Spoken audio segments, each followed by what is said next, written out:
poking right out. It tastes like cheese to me.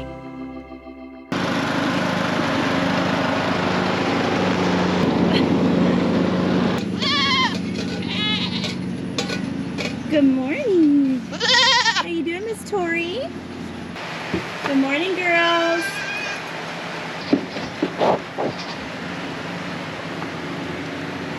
Hello, welcome back to Sage and Stone Homestead. My name is Heather. I'm gonna let Foxy in here. Come here, girl. You stay out there. Good morning, Winnie.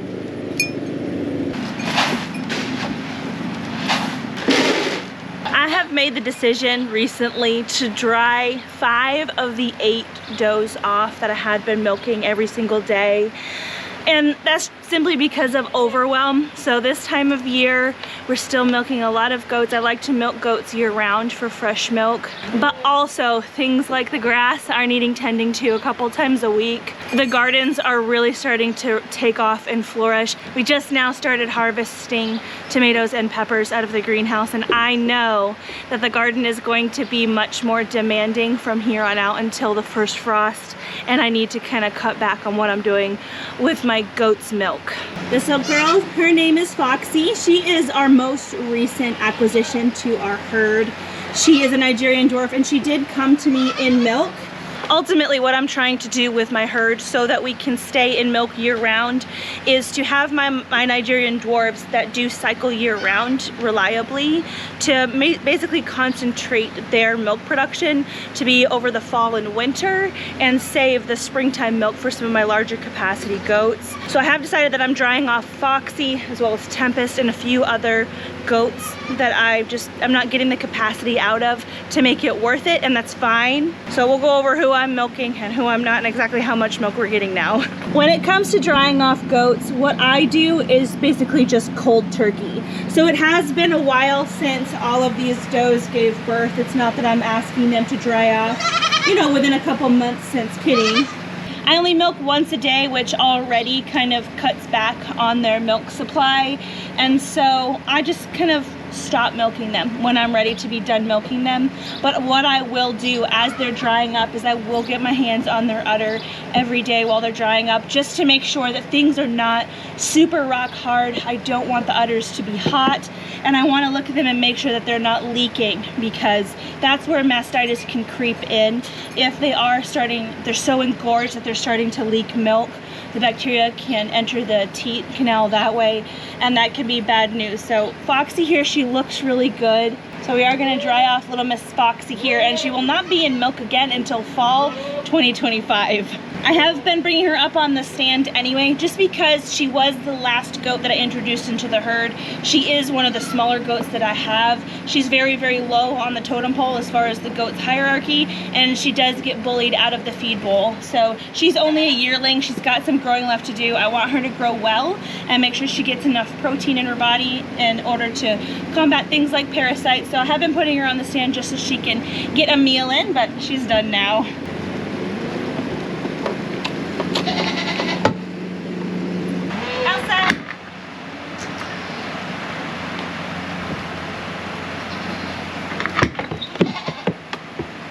Elsa here is one of my high capacity does. That is also a new acquisition for us this year. We purchased her in milk. When we first got her, she was milking twice a day and would put 1.5 gallons worth of milk in the refrigerator every single day.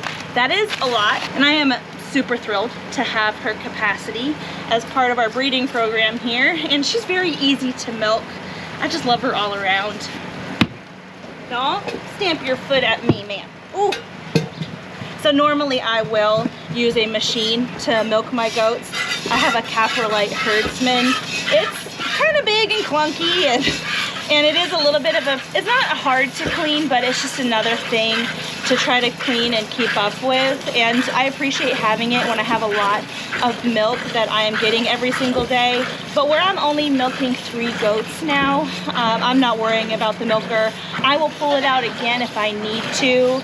The reason that I bought it was that I have an issue with one of my elbows, and with this repetitive motion, I guess it's kind of basically tennis elbow, with that repetitive motion, I can develop some pretty debilitating pain that makes regular tasks pretty difficult. So if I start to feel some pain, I'll pull the milker out again. It's just kind of silly to do so, in my opinion, when I only have a little over a gallon coming in every day.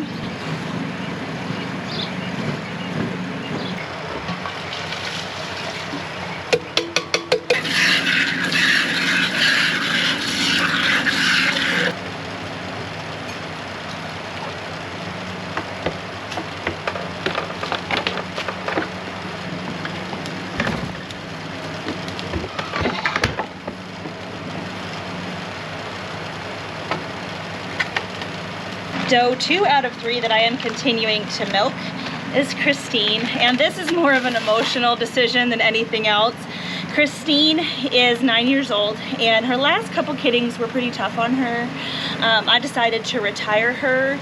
Christine is well known and very good at keeping up a long length of lactation. She will just keep producing and keep producing, and that's a really big blessing. And she doesn't necessarily produce a whole lot, like her udder. Look how nice it is. Oh, I'm so sad that she's retired.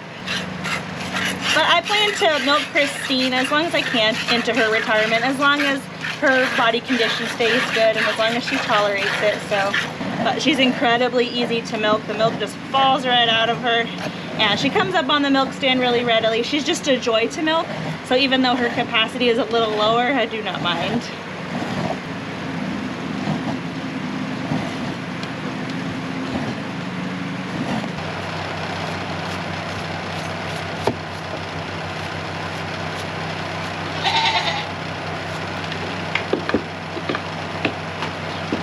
This is where things get a little bit crazy because the goats are still in the routine of who comes up next, and I've shuffled their order a little bit because I'm not milking as many. So Breezy's at the door now. Let's get her. You ready, girl? Come on. You stay, mama. You stay and nurse that baby. Okay, make her big.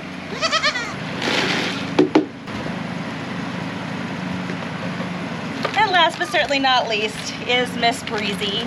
Breezy's a mini La Mancha, our first mini La Mancha that's homebred that we were able to freshen this year. She has a little bit lacking with her udder as far as attachments and things goes, but she milks out extremely easy and has very high capacity for this being her first freshen. So Breezy is the third milker that we've kept in milk.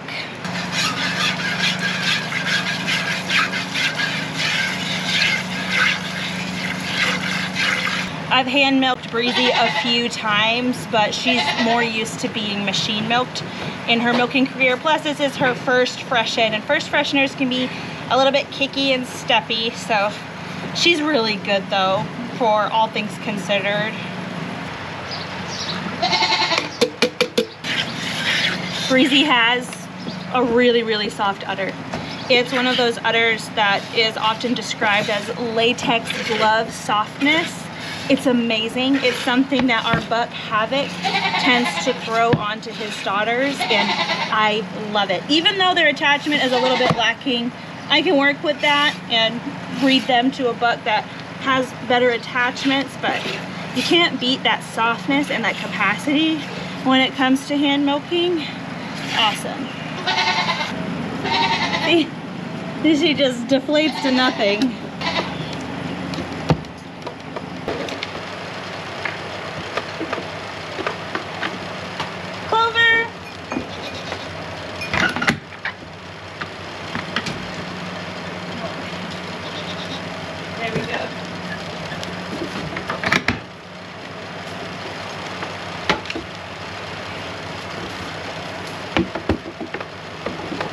Little Miss Clover here has a really nice udder that is very nice to milk. And the only reason that I've weaned her off, or I am drying her off right now, is because of her body condition. I've treated her for worms and I've weaned off her bucklings, and I really just would like her to increase her body condition up. And she is looking a lot better than she had been looking, but see, it's not uncommon to see some ribs in dairy goats, and it's not uncommon to see like a hollowing here. She's just a little thinner than I would like, and so because of that I am going to dry her up. So she looks really good, no hot udder. I don't notice any signs of leaking. Sometimes you won't see them actively leaking, but like their legs or their underbelly will be soaked with milk, and I don't see anything like that happening. Look at her fore udder. Clover, you look so good.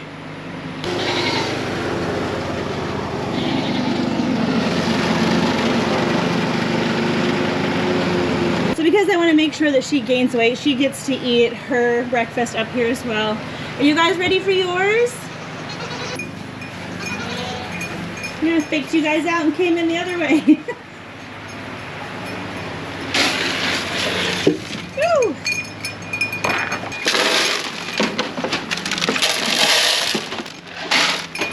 So while they're occupied, we can check on some of the other girls that I'm drying off. Got Tempest right here. Everything feels good. Talia is still nursing her baby, so we don't really have to worry about her. Breezy is her baby from last year, and Alara is her baby from this year. Alara's still nursing. Over here we have Elpis, who has my least favorite udder in the whole barn. It's a little bit crooked, and it's hard to milk. It's very meaty, and she doesn't have as much capacity as I would like, so we have started to dry her off. Can I feel and see how you're doing, ma'am? Yep. Yes, feels good. I'm sorry. No cookies. Foxy, Tempest, Clover, Talia, Elpis. 5. Those are the 5 that I'm not milking anymore. We checked them all. I recently added this cobalt block into the barn because some of our goat's milk was really starting to taste off. It just wasn't good at all. Turns out, like, if your goats are low on cobalt, that their rumens are not going to be producing B12 like they normally would, and that will throw off the flavor of the milk. As well as, I'm sure, cause all kinds of other issues. So they have really been enjoying it. They've dug a pretty funny hole in it right there. You want to try some, Tori? They're a little rowdy and a little confused, but they'll settle into the new routine. So we got right around a gallon plus a quart of milk out of our 3 girls from this morning. And truthfully, that's plenty of milk for me to figure out what to do with on a daily basis or a weekly basis. Right now, I have 2 refrigerators basically full of milk that I need to deal with. I have a very hefty milk processing week ahead of me. And so right now, because I physically cannot fit any more milk in these refrigerators, I've been day by day trying to figure out how to preserve the milk. I've been making an awful lot of Chev cheese and kefir, but I am trying really to perfect a nice yogurt. I've attempted yogurt for a couple of years, and I genuinely don't like a lot of the recipes that are out there for yogurt. I don't want to pasteurize my milk, and I really don't want to have to try and babysit it. I do have an Excalibur dehydrator that does have a yogurt setting, like you can keep it at 115 degrees to incubate yogurt pretty well, but I haven't really been in love with the yogurt that I've gotten out of any process that I've tried ever since I've had dairy goats, which has been 4 years. So I have this book that has a yogurt recipe in it that really intrigued me. It is very small quantity though. You only use a quart of milk at a time, and that will yield about 2 cups of yogurt, and that is not going to work. We are a 6-person family, and in trying to scale this recipe up, I've been going through a few struggles. The recipe calls for milk, culture, and a little bit of rennet, and I think trying to scale up the rennet has been where I've gone wrong. Rennet is a coagulating agent that is used a lot in cheese making. You may not jump. She says, "Watch me, Mom, watch me jump." Do not jump. This is bad habits. So what I'm gathering over a lot of my failed experiments with this specific recipe is I cannot scale each component up exactly like I can just take the recipe and multiply it by 4 and get success out of it. So what I've done today is I put in the milk and I put in the culture, and I added just 2 drops of rennet to a 1/4 cup of water, and it needs to sit for 4 hours. So it's been sitting for a little bit of time, and we're gonna go in and see if we finally got success with this yogurt today. But I wanted to touch base with you on some of our pregnant girls. So as I mentioned, we like to have milk year round, and I already have bred the girls that are going to be giving birth this fall. So we have Fury here.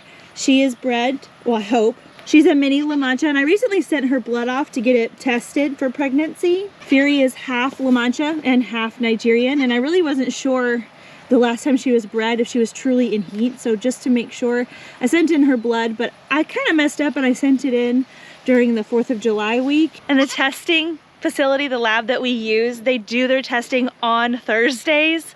And 4th of July was Thursday this week. So my sample got there, but it's gotta wait until this coming week, this coming Thursday, to get tested. So it's gonna be another week before we know. But honestly, the girls that I bred this fall are coming up on the 3-month mark.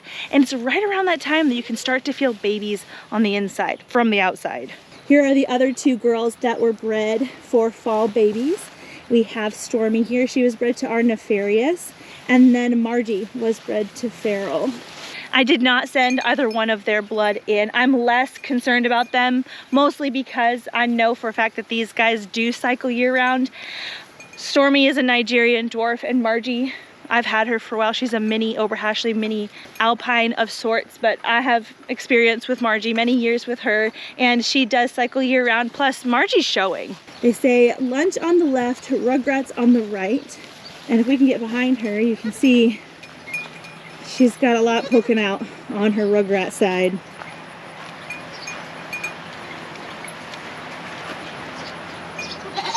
See her there?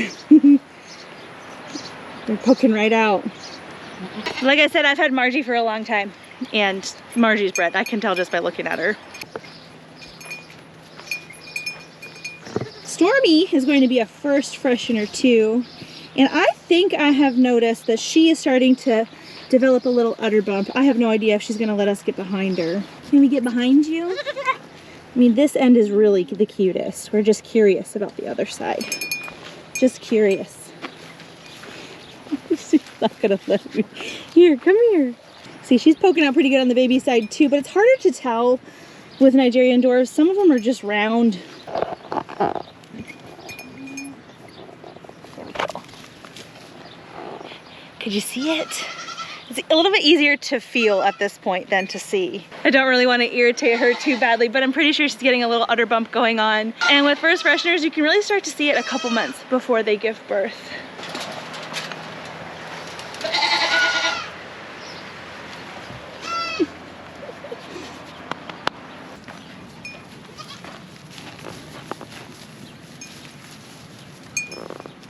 Yeah, I think I see a little udder bump, ma'am. It's adorable. She's embarrassed. It's okay. So here's our 3 ladies for the fall time. End of September, early October are our due dates. I can't really see. It's a little bit hard for me to tell if I think Fury is developing an udder bump yet or not. They don't all develop at the same rate, and I have been known to fake myself out into thinking that I'm seeing things that I'm not seeing, which is one of the reasons that I sent in her blood specifically, because then we'll know and we won't have to wonder, but we have to wait a little bit longer. Good afternoon. Good afternoon. Can you speak? Can you speak? Speak. He says not today. He hasn't done it ever. So I use my New Wave electric pressure cooker to kind of incubate the yogurt. This particular pressure cooker does not have a yogurt setting like something like an Instant Pot would. I don't necessarily mind that because the Instant Pot has like a boil setting where it pasteurizes the milk first and then you have to cool it down. Like I said, I'm trying to avoid stuff like that. I want a raw milk yogurt, and we might have success. So you can see there's a lot of whey on top. This has been sitting just about 4 hours at this point, and we need to strain this whey off. You probably saw earlier I had a bag hanging here. That was my Chev from yesterday's milk. So I'm gonna just carefully pour off the top bit of whey from the yogurt. And this is what I'm seeing. There. It's like a very loose curd, like for a cheese. I still think it's a little too much rennet. That was only 2 drops of rennet into the gallon of milk. The recipe calls for 1 drop of rennet in a quart of milk. So I thought increasing it just by 1 drop would be fine. Tomorrow, I'm going to try 1 drop of rennet and see where that gets us. But this really isn't bad. I am gonna strain it a little. I have sung the praises of butter muslin on other like videos where I have tried to strain something. This is actually a diaper. This is a cloth diaper that is brand new and not used. It's from Oh So Cozy. I have these linked in our Amazon shop. I like these a lot. They have a very close weave. I think this is called a bird's eye fabric. This is an organic cotton. I like using these cloths. They're very big. It's like a very big tea towel for stuff like this because I don't want any of the yogurt falling through the cloth.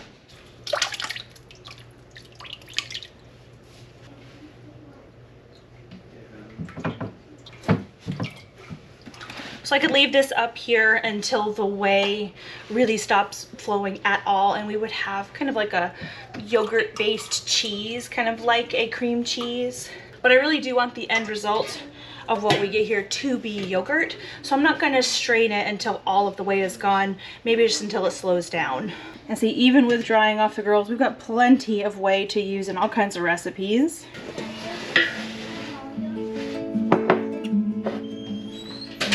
Watch out, sir.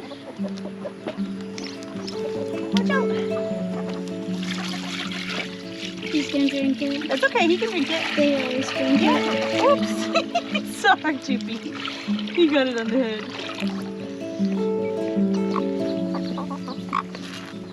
Look at him chugging.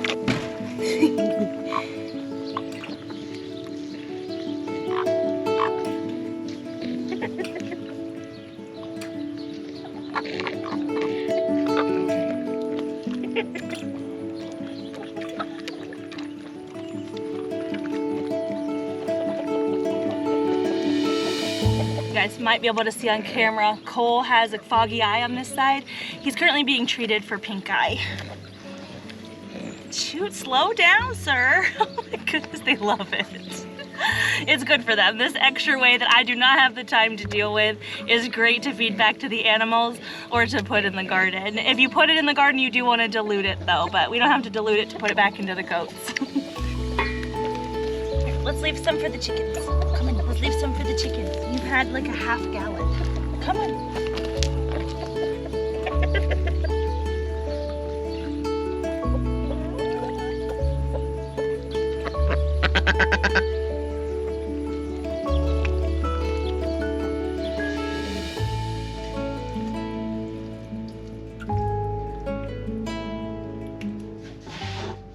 What we got. It's a little bit, I don't know, more like cheese than I would really want. A little less like yogurt. This is where I think adding a little bit less rennet is where we're going to win. It's really not bad though at this point. It's kind of like a Greek yogurt as far as consistency goes. When we sweeten our homemade yogurt, I like to use jam that we've made from the farm. Obviously this is going to make it from a plain yogurt into a blackberry yogurt, but that will be a-okay. With the whey that I've saved here, if I felt like maybe this was a little bit too thick for my liking, I could always add some more whey back in.